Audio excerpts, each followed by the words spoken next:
I am Reggie Millsaps, and we run VR Kids here in Las Vegas. Wait, you didn't let me say, and I am RJ Sampson. Oh, I thought we were doing it separate. No, you do it together. That's my bad. I'm Reggie Millsaps. And I'm RJ Sampson. And we run VR Kids here in Las Vegas, and you are listening to the Drax Files Radio Hour with Joe Yardley. That was, for 88 shows, the best station ID in the history of this program.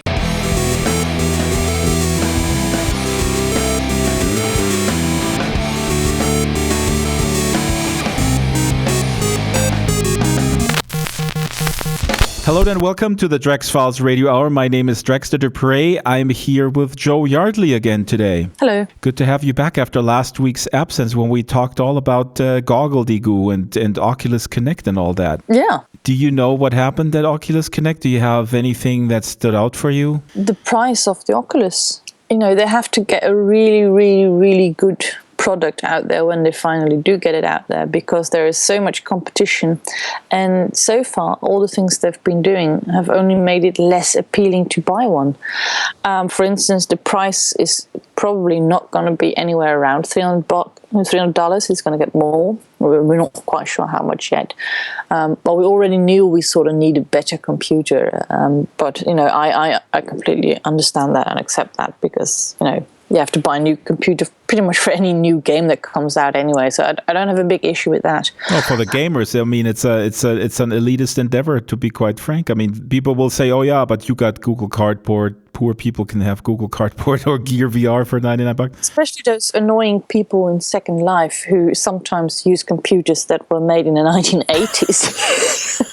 You know, I'm still running Second Life on my Commodore 64 with cassette tape. That is impressive. Yeah, it takes 3 days to load. But all kidding aside, it is going to be expensive. But then again, so was the first videotape recorders. I remember we had a videotape recorder in the early days, and we had 2 tapes because we couldn't afford to buy more tapes. And the really rich people in the neighborhood, they had a video camera. Can you remember? Yeah, well, my dad was into video art, so he had those as well. But we weren't rich. You were starving. You had to shower with cold water, and so that he could have his VHS camera. Yeah, exactly. Anyway, on the show today, VR for kids. VR kids. Are we kids? No, VR kids. As you heard in the station ID, this is a group of VR enthusiasts out of Las Vegas, and they help kids with disabilities and kids that are isolated who await medical procedure in some cases, and they're offering a mobile VR rig with an Oculus and their own custom software to escape for just a little while their physical world circumstance. So that's an interesting conversation about, I guess, where escapism is not a dirty word. Yeah, I never understood that anyway. I mean, it's fantastic to have for kids to have these, especially children with needs, and even if you don't have special needs, but you're, for instance, in a hospital, this is fantastic. It is interesting. You're right, because escapism is so tied to modern technology in many instances when we talk about kids, and really shitty novels that you buy at the airport are somehow sort of, I don't know, okay, I always say Danielle Steele or whatever is out there. Well, I know you hate the word elitist. It's just because I am one. I'm a self-hating elitist. But, I used to read Charles Dickens and Shakespeare, and that is escapism too, but I doubt that there are any people who have really big issues with their children reading books like that. Mm-hmm. Very good point. Making drawings as a child, simply sitting in the garden watching trees, or that is escapism, because children have way too much imagination, and they, in their mind, they're in some sort of fairyland. So, what's the problem? Every time we're together, we get off a tangent, but it's an important one, because now I could argue with you that, for example, GTA 5, and admittingly, and I lived in LA for a long time, so it's kind of cool. We have it at the house now. So this is an amazing game, for instance, but at the same time, it leaves very little to the imagination, I think. I don't know. They've said that about everything that's ever been invented, that it's going to diminish our own imagination. And you might as well give your children a pebble to play with instead. But I wish. But I sent them to the Waldorf school. I think children have more than enough imagination. They've got plenty to manage. I remember myself as a kid playing computer games and my parents laughing their heads off because I was, I was adding little voices. I was pretending that the people in the game who were non-playable characters who were just walking around, I was giving them dialogue. Very good point, Joe. You're making a good point. You don't know what's happening in your kid's head while they're playing. Some of them are adding lots of things. Most of them are already spending the entire time imagining they are actually the main character. They're adding lots of things themselves. No, I mean, this is a good point, and I want to throw in there is a group, young guys met several years ago. I did some voiceover for them, and they did stuff in GTA. I don't know which version it was, but they basically made machinima that was very, very imaginative and had nothing to do with the GTA backstory at all. Was very non-violent, was very meditative, and they just used, the world as basically their backyard Hollywood studio. Yeah, if you play Grand Theft Auto 5 the way it's supposed to be played, you get tired of it after a couple of days. Yet people keep playing it for days and days and weeks and months, and they make up their own rules and they keep changing things. And even if you in the game have all these cars, kids will look at the screen and imagine they really have all those cars. Those kids and their open world games. Get off my porch. See, I learned a new term, Joe, from my own son. Open world games, I think they call those, right? Yes, they do, and it's really exciting. All right, we got to move on because at the end of the show, we have a jam-packed show. We also have Chris Collins from High Fidelity, a virtual world where you can imagine and do whatever you want. Maybe even play GTA 5 in High Fidelity. Who knows? He's going to give us an overview of what's happening with Philip Rosedale's second act to Second Life. Hoo-hoo. What a great pun. Second act. That would be a good name for a virtual world. Oh, no, it wouldn't. Never mind. Project Second Act instead of Project Sansar. Anyway, High Fidelity has eye tracking now with a customized Oculus DK2, courtesy of a German company, of course, right? So we'll talk about that. Real quick, couple of housekeeping notes. You can get in touch with us. You can ping the show's Avatar Drax file, send us news, scoops, and press releases. Let us know what's happening in Second Life and elsewhere. On Skype, you can leave us a voicemail. And the email for this program is radio@draxfiles.com. You can become a sponsor with us if you have a business, have your own banners displayed on the website, mentioned every single show. We have lots of great sponsors. For example, we got the giant snail races, as you know. I shall say no more. Giant snail races every Saturday in Second Life. And I argue that the new VR movement, these VR kids, not the kids that we're going to talk about, but these VR youngsters, the entrepreneurs, they do great stuff, but you know what? None of them have giant snail races. And I think that should be the measure of any free roaming, diverse virtual world. If you don't have giant snails racing and you can sit there in the bleachers and bet on them and do good for good causes and donate money, that's not a virtual world worth my $2 million, to be quite frank. Is that how much money you've made over the years in Second Life? Yeah, pole dancing for adult males with long dreadlocks doesn't pay that much. Yeah, I'm not surprised. I told you to get a haircut. I know. You can support us on an individual basis, $25 Linden per show. That's $100 Linden per month. We'll send you the subscription device made by Chris Lehman from Botanical. So let's get to the news here. The Havoc engine that Second Life runs on was sold to Microsoft. I have no idea what that could mean. Yeah, lots and or nothing. My immediate thought was that what we don't know is Project Sansar, if they're building a physics engine. So just to explain real quick, the Havoc physics engine obviously makes things, bounce and fall and bump into each other. So we don't know what Project Sansar will be using. Maybe they're building their own thing, or they're licensing an engine anyway. Microsoft has gobbled up this physics engine. Maybe I'm paranoid, but every time I hear about someone buying something and not telling us why, I automatically assume they're building some sort of massive VR world or project or something like that. I can tell you something. Microsoft has that thing called HoloLens. That's true. HoloLens, you can build stuff, you can control things. They actually have a controller now as well, and they're pushing out a dev kit for HoloLens for $3,000. So, that's substantially more than the Oculus Dev Kit, but That's true. Yeah. But it's interesting. it is really interesting. And again, I mean, this is like the AR versus VR is maybe even more of a battle or a dance, if you will, that may lead to a marriage of some sort. Combining the two is going to be extremely difficult because you want some sort of glasses that can do both hide and show everything. And so you have to have, with the VR component, you would have to have a complete enclosure that you're really inside with no ability to peek outside. So a complete wraparound situation. Yeah, because people like you and me, we want, when we are in Second Life, we want to be completely hidden away from the world. We want everything else, blocked out. And when you're in augmented reality, you want a mix. So, ideally, you get some sort of super glasses that can show you the world as it is, then can go to augmented reality, and then can go to virtual reality. So do you think then Microsoft will be building together with the HoloLens also an AR, VR crossover, or are they basically banking on both? The least they probably want to build is some sort of 3D desktop computer, so that for their Windows software. I mean, I said it before, and I'm pretty impressed with the HoloLens things that I've seen, and especially the Minecraft demo, frankly, where they just have that entire Minecraft world on a table and they can manipulate it, and they can see it with the HoloLens, and it's integrated into the physical space.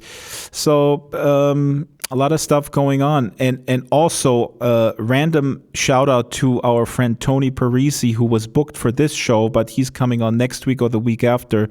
He's of course the co-creator of VRML back in 93, 94, and he has a new job at WeVR, or I think it's pronounced Viver, and they're working with the HTC Vive. They got $10 million from HTC, so they're building content, and Tony Parisi will be overseeing some of these technologies, including a VR media player that they're building.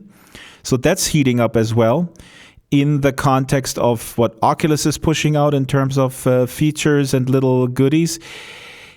Going back to Oculus, Joe, you weren't there last week. We talked about Toybox. That's a demo that Oculus demoed at the Oculus Connect, and we're going to link to a 15-second video that depicts this in context of Oculus basically making a foray into social VR. You will see two kind of ghost-like figures that are basically stacking little cubes on top of each other, and they're ripping apart this toy robot doll.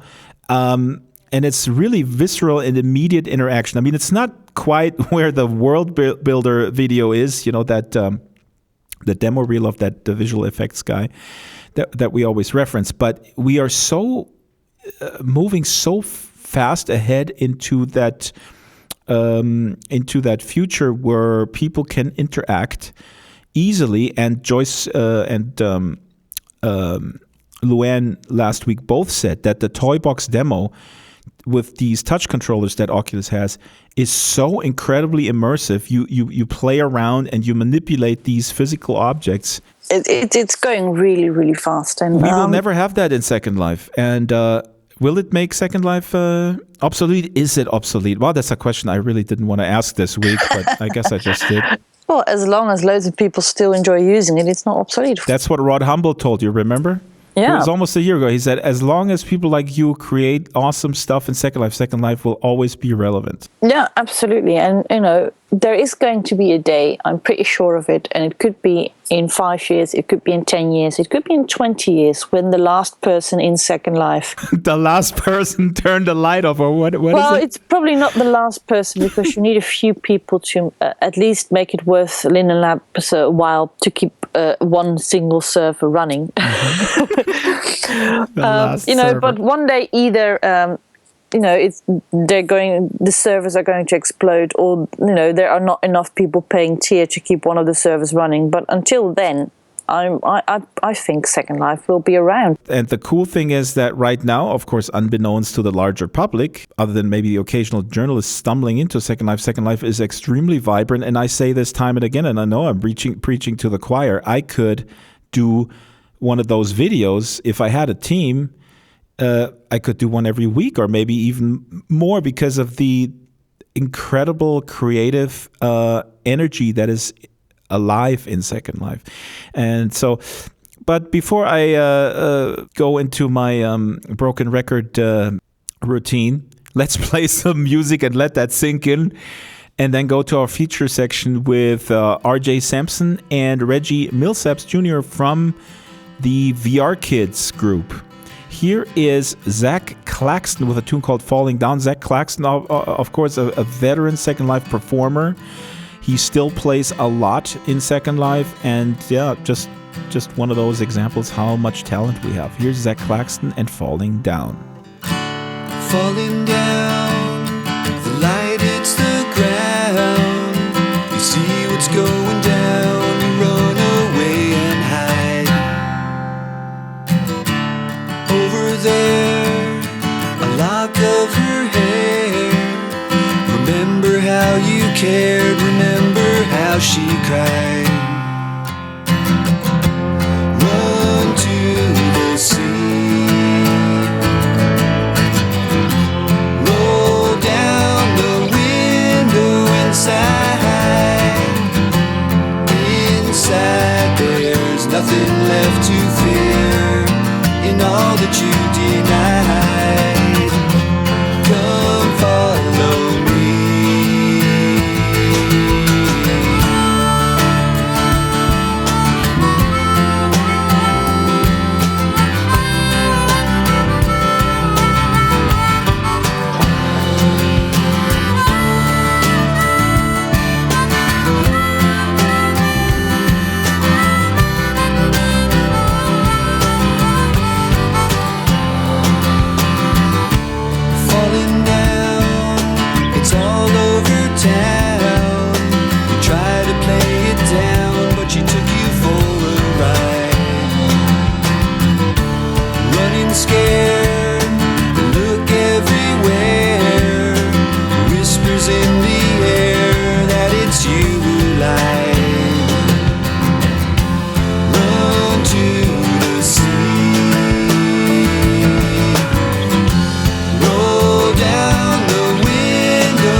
So that was Zach Claxton with Falling Down. Let's go straight to my conversation with RJ Sampson, the founder, CEO, and lead programmer of VR Kids, and Reggie Millsaps Jr., Director of Marketing and Communications.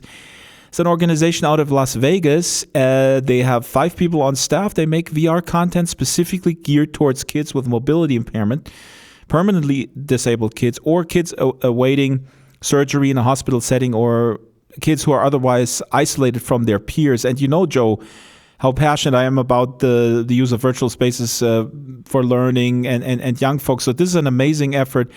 They're starting small, and hopefully this becomes big very soon. It's so sorely needed. Last week, it was all about numbers and sales and units. And certainly, this is a disenfranchised group of stakeholders that will probably not be served by 90% of the content that people develop because there's not a lot of money to be made. It may not be a huge financial deal at first, or it may not seem like so. But if this works, I can imagine pretty much every hospital wanting it. So there is some possible business in there. If you can get it right, if you can get something that really makes things a lot better for children in hospital. For instance, I can also imagine using VR to sort of explain patients what is going to happen to them. We want patients to know everything because apparently a lot of people feel a lot better about an operation if they know exactly what's going to happen. They can walk maybe through their own body, a la the Fantastic Voyage, Isaac Asimov. Yeah, let them crawl into their own body and then shoot at whatever piece of body that needs to be taken out, and then tell them, yep, that's what the doctor is going to do. I knew that guns were going to come in at some point, you know what? Yep. I see a 24 type Jack Bauer situation for kids with terrorists that invaded your body. That might not work. Okay. Before we go on with these fabulous ideas, RJ, give me a call after the show. Here's RJ Sampson describing in his own words what they do over there at VR Kids. The way I describe what we do is typically we'll ask people if they've ever heard of virtual reality, and most people have heard of it, but they don't really know what that means. So we'll try to explain it from a standpoint of it's kind of like a lucid dream, but more real. That it's kind of like a video game, except you're inside the video game, and that everything you see and hear is being controlled by the program. That it's very immersive, and that people tend, especially the first time they go into virtual reality, it tends to be quite an experience for most people. As far as what we do with virtual reality, we are targeting kids who are either mobility impaired or hospital bound, looking at kids who maybe spend most of their day in a wheelchair, and give them that ability to escape and that freedom that our VR experiences are tailored to do. So we really target kids with special needs. In our demos that we provide, our VR experiences are like virtual storybooks. So there are characters in the story, and they're talking to you and conversing with you, and they're taking you through the story with them and introducing you to their friends and taking you on an experience that they enjoy. In the case of Journey to the Big Bear Festival, they're taking you to see this fireworks show that's happening over the lake. And so the whole journey is getting to that festival and meeting up with all his friends along the way. And so by the time you get there, you feel like you have a really good rapport with the characters and you're enjoying the same things they are. And it's relaxing. It's very slow moving, but at the same time, we keep it interesting with lots of like little comedy type things that are that the kids really seem to enjoy. I'm really so thrilled to hear that you guys exist and what you're doing and what I learned about you from the website working with these kids. Now, you guys have to convince people that might be very, very skeptical with this type of medium. It seems to me very split, very extreme opinions. It's either some people embrace technology as the bringer of everything good, and others say, no, this is, the kids are glued to a screen, they need to go outside, they need to smell the flowers, that kind of dichotomy. Are you dealing with that, especially with kids, concerned parents, concerned educators? Well, it's interesting. In our experience, in the direction that we're taking is these families come to us, and they're coming to us via word of mouth from other parents who have already had their child experience this.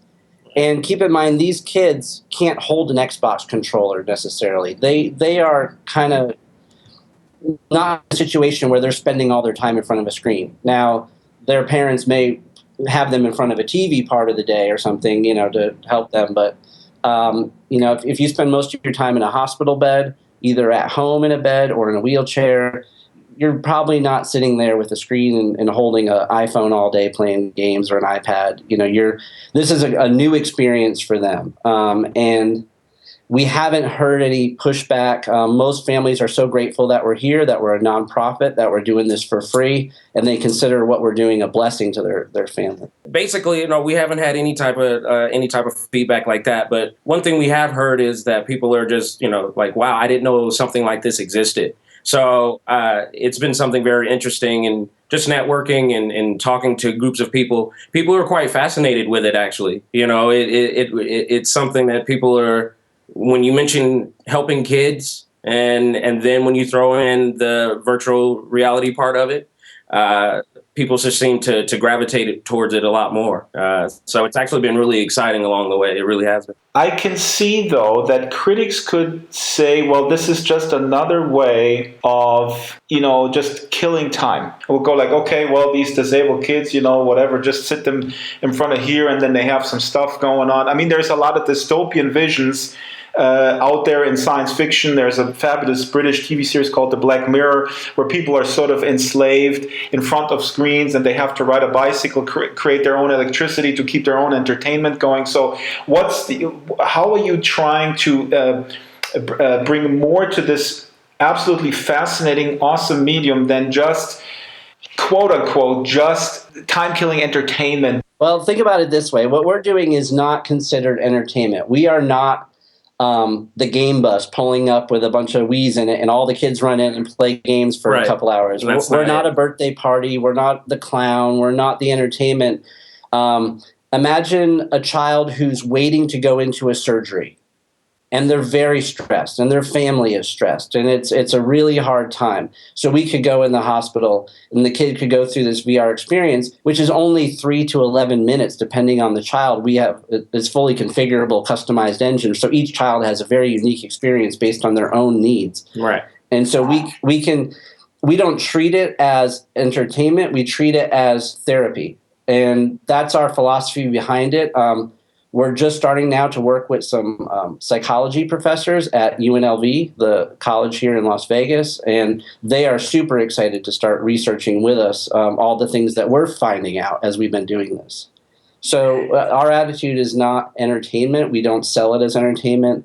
We are really looking just to help kids that are in a certain time in their life. We're not giving the kids access to this all the time. We come to them with the hardware, the software. We set it up. We configure the headset specifically for that child. They go through the experience, and then we leave. Right. We're not selling anything. There's nothing attached we don't leave to that. Equipment with them. It's once the experience is done, that's it. Because these parents don't understand the technology. They're not going to go buy a high-end laptop or desktop with a head-mounted display and try to configure it and know what software is safe for their kid. And that's most of the parents that we've been dealing with are so absorbed in the problems they're having with their child and all the issues that they're trying to work through in the healthcare side of their lives that this is not something they're really thinking about. It's not, And like I said, we haven't heard any critics yet. No one has said anything negative yet. I'm sure it'll happen at some point, especially as we get bigger and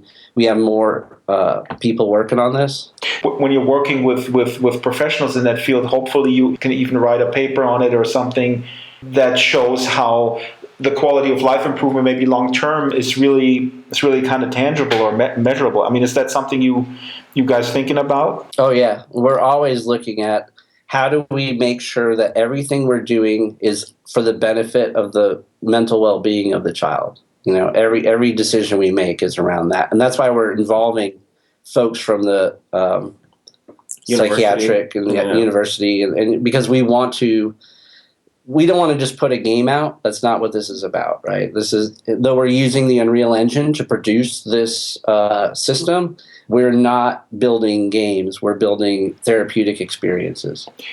That was my next question. How does it work, nuts and bolts? You're using the Unreal Engine, and how do you come up with the environments, the stories, the experiences? what inspires you? I have 4 boys myself. I have 4 kids, aged 10 to 15. And since they were little, we've always been involved in video games, obviously, as kids, right? And so they've seen a lot of different things, and I've seen what gets them excited, what doesn't. And when we're looking at what we want to do for these kids, which is a little different, is we want something that can take them somewhere they don't ever think about, somewhere new, somewhere they've never been.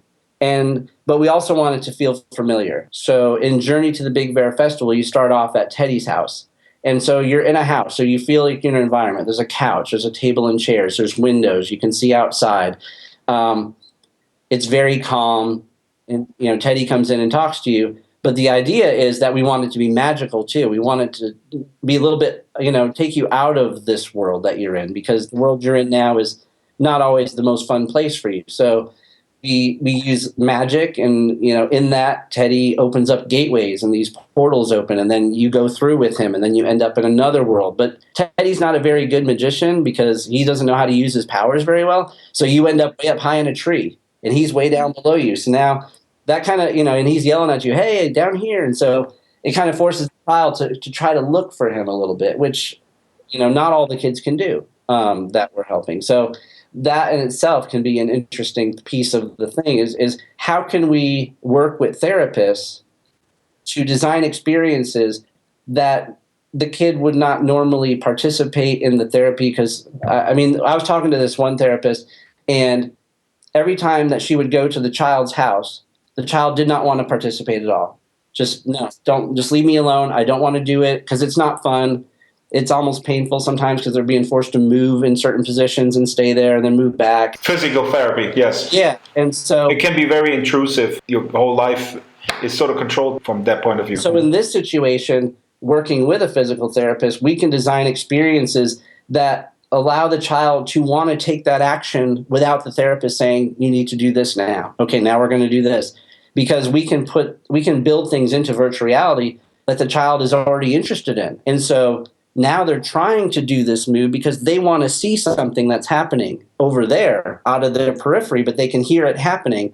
And so we can work with the therapist to design experiences to help with that. And it's super immersive. The cool part of it is because of the technology, and you've already kind of touched on it a bit, but because of the technology, we're able to use so many different elements to make it something unique, and because of those different elements, each child responds differently. So it coupled together between the Unreal Engine and the Rift and everything like that, and the story itself, it's definitely been designed around what's available to us to get the maximum, immersive effect out of it in a sense, if that makes sense. Yeah. Are you dealing sometimes with children who are paralyzed to the extent where they can only move their head and have a substantial impairment in movement and might only be able to move the head? We haven't experienced that yet. We expect to, and we're looking at how do we manage that situation, because I think that child is a good candidate for this. And that's why we've built our experience in such a way that it's extremely customizable. There's a setting screen before the experience starts where you can turn on and off a whole bunch of different parts of it. So if you experience the entire story, Journey to the Big Bear Festival, it's 11 and a half minutes, and it takes you through every single piece of this journey. But for someone in that situation, or for someone who can't provide us feedback, right? That's the other real big challenge is, obviously some people in virtual reality get motion sickness, right? So, we're very careful that we have scenes where nothing moves, right? But you can still look around. But if someone can't provide us feedback, we have to be able to tailor the experience so that it's a very short experience, and then we stop, and then we evaluate, and then we can go back and then adjust it how we need to if we decide it's good to continue. I tried the Volve headset at the Silicon Valley Virtual Reality Expo, and they have I think a video online as well, because they have eye tracking, and eye tracking seems to be sort of the next step that's going to be built into many headsets.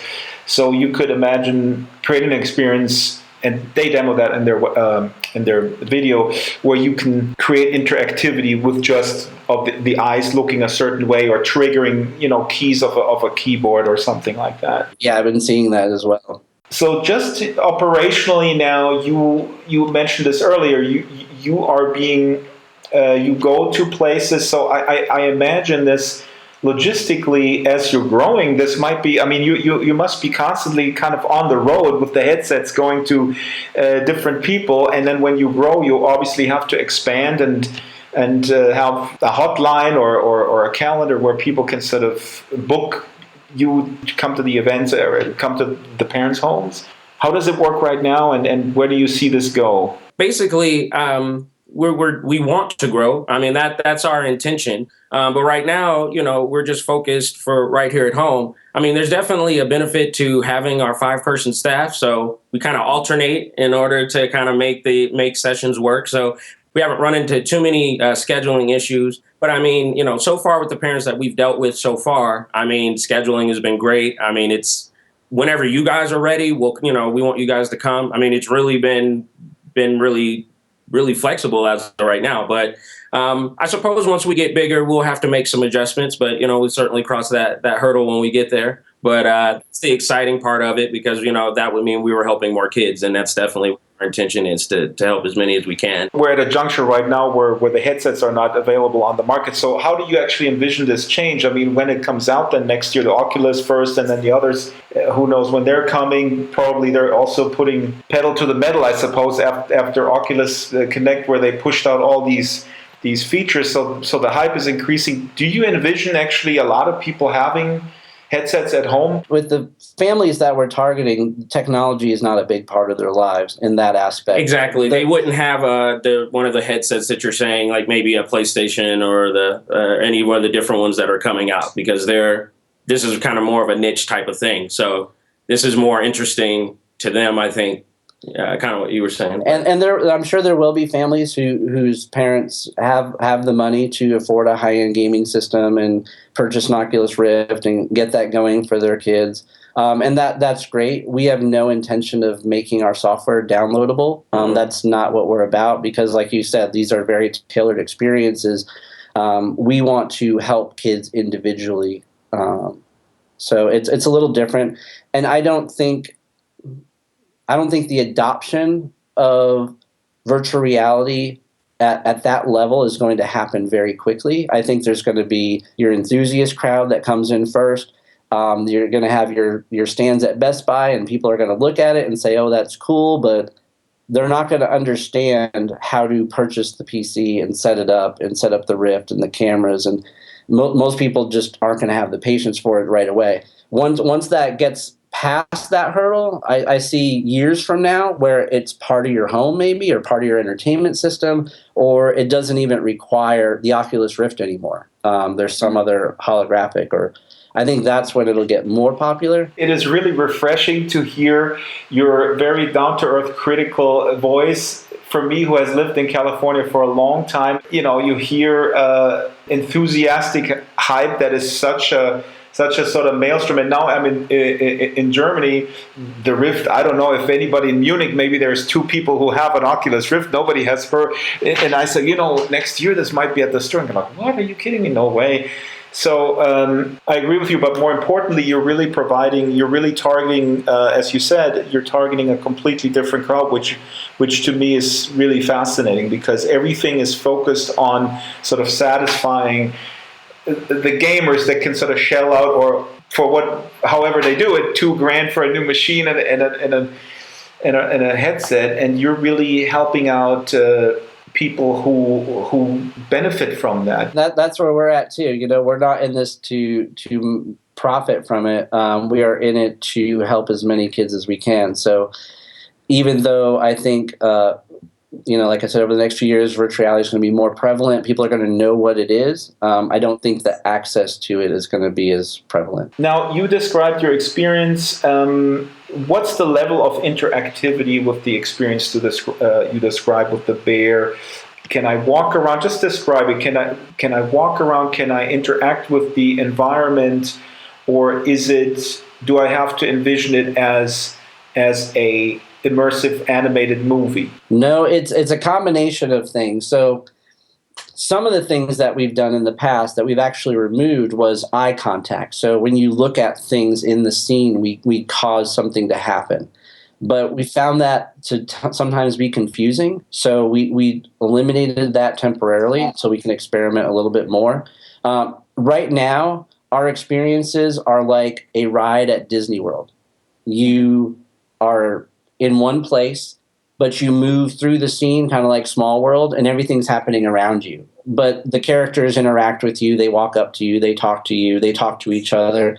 But it's so in that sense, it's like a story because there's a story element to it. So we consider it like a virtual storybook. But at the same time, it is kind of like a Disney ride where you're going through an environment. You're not sitting in one place. You're moving through it. The next step would be, I guess, to have an element where the child could start shaping the world in a Second Life Minecraft type way. Remember, our target is therapeutic, not creativity in a way. So what we're looking to do... Creativity can be extremely therapeutic. No, I understand that, but I'm saying for the amount of time we're spending with the child, we want to help them escape a little bit what they're going through at that time. So the child waiting to go into surgery, they only have a couple of hours or a day. And so what we want to do is relieve stress and bring joy. That's what we're targeting. If we have to spend time training them on how to build stuff, how to use the tools, because these people, they've never used virtual reality. They don't really understand. They may not necessarily be able to control things with their hands or, so we don't want to make it complicated. I think as we grow and this experience gets out there and we have teams doing this all over the country, and as we're working with the researchers at colleges and we're coming up with other programs, I think there's something in the future that we could look at for that, but it would be a different program than the program that we're promoting today. Yeah, it makes sense. On the other hand, the promise of virtual reality, I mean, for me, as I see also with able-bodied kids, granted, what kind of pleasure they get from shaping the world and experiencing and that kind of creativity that is unleashed can be extremely improving quality of life in any circumstance. Right. And I think that would be a long-term program of virtual reality itself. I know Microsoft just announced Minecraft for the Oculus Rift, and that's going to be coming out. And I think there's going to be enough of that out there that we don't need to try to rebuild that. What we may end up doing is taking cues from that and creating a much simpler way to interact with the environment than using an Xbox controller. Right. Because we don't think that's good for these kids. Again, you mentioned now the situation of the kids being in a situation where they await surgery or they're kind of in a limited situation of physical impairment. But we're just to make it clear, but we're also talking about kids who are in a permanent state of physical impairment. Yes. Yes. What would you recommend when you go to parents that book your services and you experience that and then you take it away again? How do you recommend to these parents to go forward and incorporate that into the kids' lives maybe more permanently? If they ask about it, then we can provide them the resources to build that system and set it up themselves at the house. One of the frustrating things is if someone signs up and we go, and after our evaluation, we can't do the experience at all. Their IPD is too small. Their head's too small for the HMD. They can't support the HMD properly. That's the sadder part. Wow, I never thought about it. So explain that. So you have a situation where you just physically cannot fit the headset, and it just wouldn't work. Yeah, if the IPD measurement's off, and we don't want to put the child in a situation where they could get motion sickness or it's a blurry, headache-inducing environment, or if their strength in their neck and head can't support the weight of the pound of the Rift and the headphones or whatever, we just can't do it. And so I think that's the most unfortunate situation for us. Yeah, I find this a really, really cool thing that you guys are doing. I mean, more power to you. I hope that it catches on. I mean, you can imagine that you work with hospitals, or they have some sort of maybe semi-permanent station there when the Rift is maybe more available in the market. Are you documenting this in some sort of fashion with video of the kids in the experience, maybe an interview with the parents, how they experience it? Absolutely. If you go on our YouTube channel, we just published one yesterday, the day before. So go out there. There's a new video. It's an interview with Christina, who is the mother of Evan, and we documented his VR experience and through an interview with her. And we actually brought a photographer and did green screen footage of him and the experience so we could put the experience in front of it to help people understand. Because obviously one of our big challenges, our two latest videos on our YouTube channel are really to address our biggest challenge of what is therapeutic virtual reality? What is VR Kids actually doing? Most people still don't quite understand it. So we've been putting a video series together to kind of explain it, show it, hear it from a mom, explain it ourselves. And so our hope is that as people start to learn more about what we do and they see these videos, that it kind of clicks and they say, got it, this makes sense. Because until you've experienced it, you don't know what it's like. All right, that was RJ Sampson and Reggie Millsaps Jr. from VR Kids. Really, really very cool project. We linked to their website and everything, and they have a bunch of testimonials already up there from kids and parents.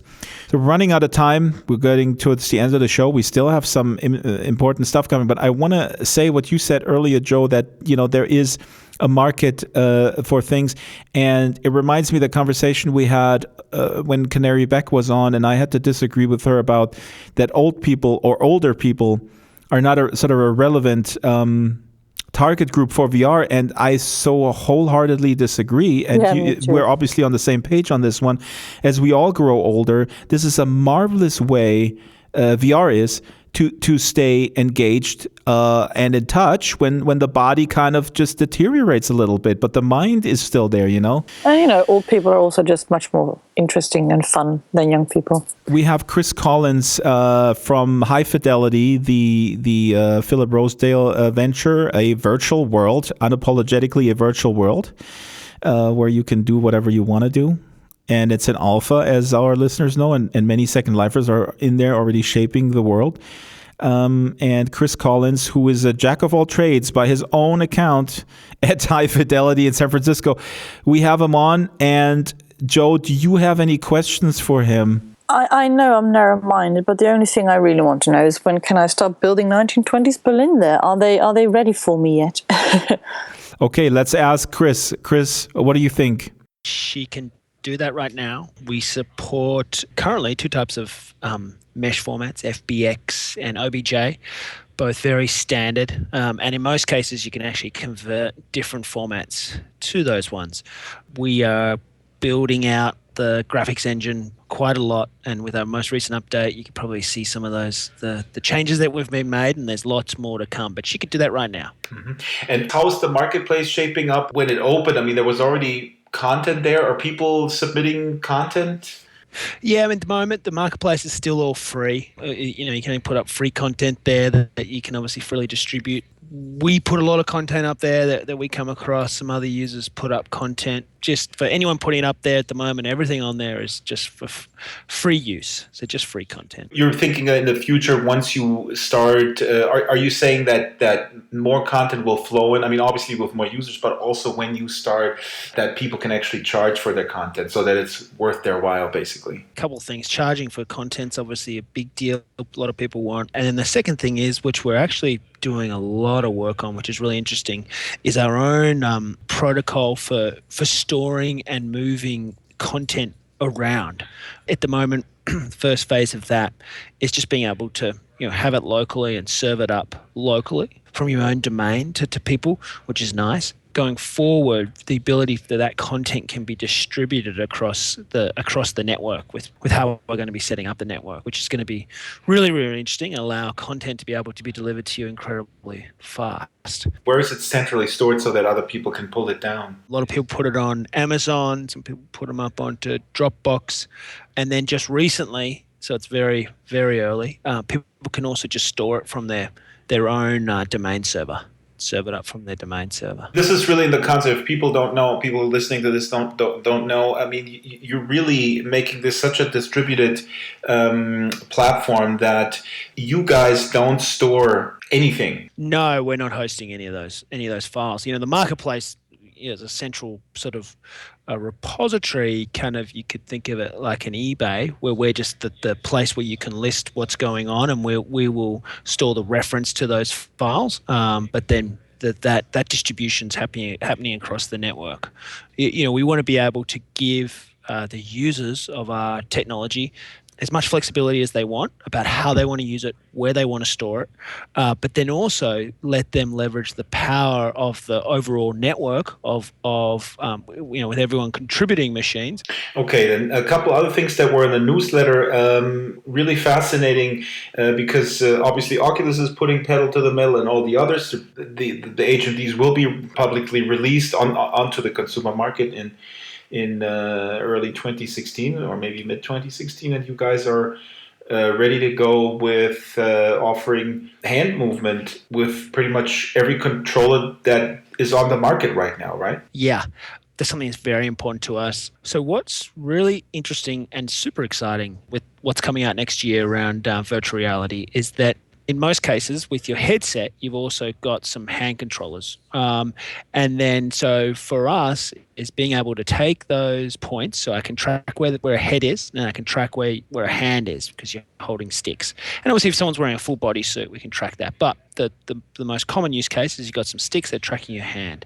So for us, we need to take that data, and we want to put it onto the avatar. So as you're moving the avatar, as you're moving your hands around, we're translating how that avatar should look. So we're moving the other joints and trying to make that look as natural as possible, because obviously you want to be able to have an incredibly interactive experience. And when you're looking at other avatars, they look very natural. So in the video, there's kind of a first cut of that. But if you have a look at it, and while you're watching it, think that all that's being tracked is the head and then the two sticks on my hands, and notice how the rest of the avatar is starting to look a lot more lifelike in the movement. Yeah, there's even some gentle neck movement here with the shoulders a little bit. Obviously, the next thing that someone wants to do, if you can move your hands, is you want to be able to grab stuff and manipulate it. And if you've got the HMD on, bring it in close to your face, and examine it, then throw it somewhere. So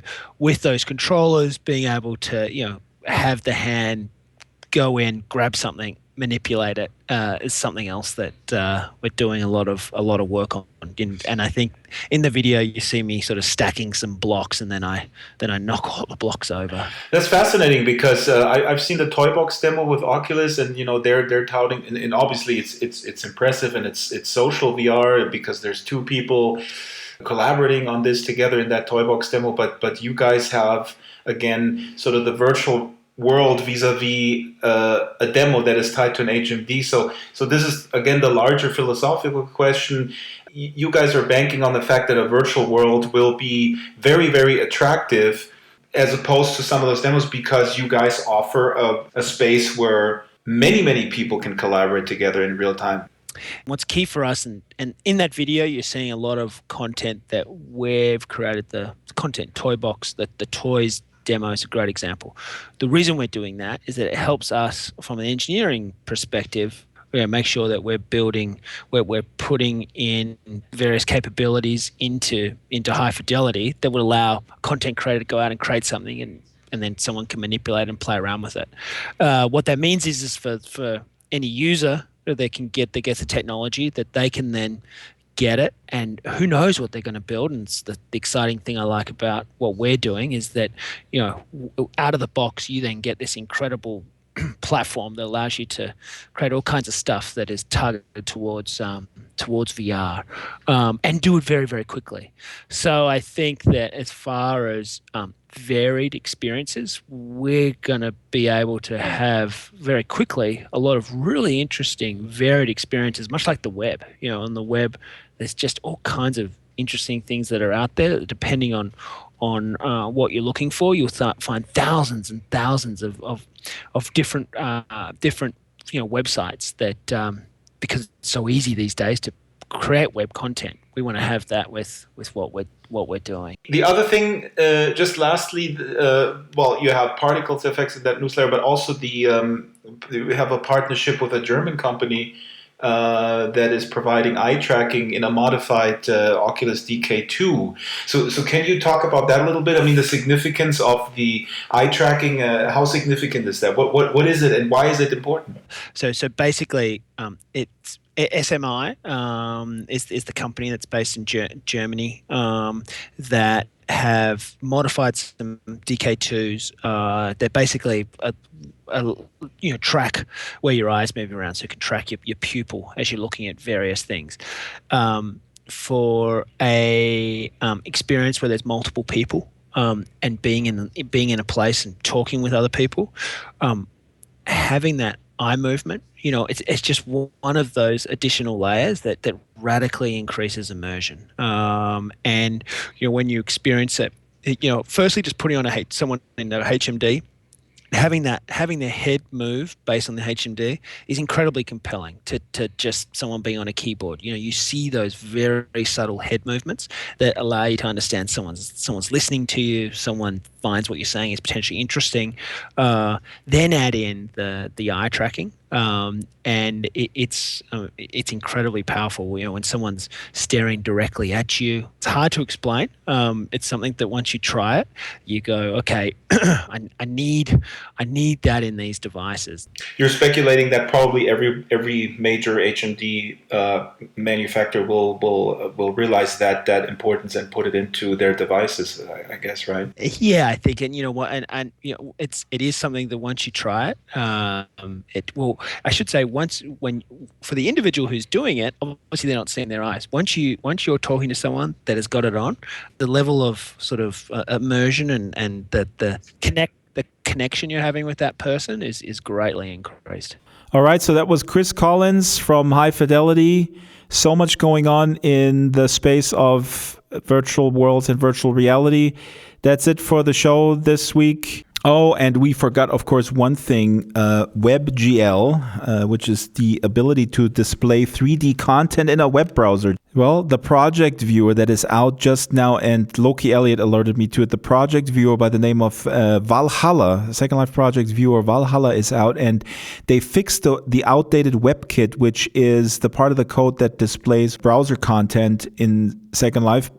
As you may know, shared media didn't work for a long time, and you had to reinstall a specific version of Flash, Adobe's Flash. Oh, God, yes. And now they fixed it, and it's in the project viewer, and it also displays WebGL content, which is really awesome. I put a little video out there where Loki and I play around with a little pool where you can manipulate the waves, and you can throw a ball in there and it splashes around.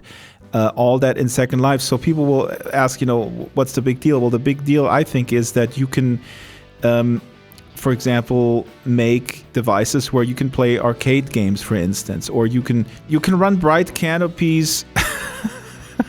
You can run Bright Canopy Second Life in a browser in Second Life. That's going to blow up the internet. Guys, Google WebGL or Google Experiments. There's tons of stuff out there that is pretty awesome, and you can do that from within Second Life. So I think that's a cool feature. Some people go like, yeah, what the heck? What's the big deal? I think it's pretty cool. I do like the ideas of using video again in Second Life. Watch lots of old 1920s movies. Do you have any recommendations? I mean, since you are probably not going to start building in High Fidelity, what are you doing this weekend? Anything? I think we've got a few open houses in the Tiergarten Park, so I'm going to have a little snoop around the villas of the rich and wealthy of 1920s Berlin. But I'm also working on a real-life World War II film, so I'm a little bit distracted and busy. So. Exciting. You will hear it here first. Only yesterday I was being, harassed by German soldiers. Were they actors or were they sort of deep frozen? They were actors. But, it was a bit scary walking around a square in The Hague with German soldiers marching about. Some people believe there are cryogenically frozen Nazis somewhere either on the moon or on the lake in Ingolstadt. Yeah, but that's a fact. Didn't you know? I think the Illuminati have something to do with that anyway. I bought one myself the other week. Oh, cool. eBay. So you can thaw about whatever you want. I see. All right. Let's not go there. That's TMI. Too much information. And have a great weekend, everybody. And goodbye, Joe.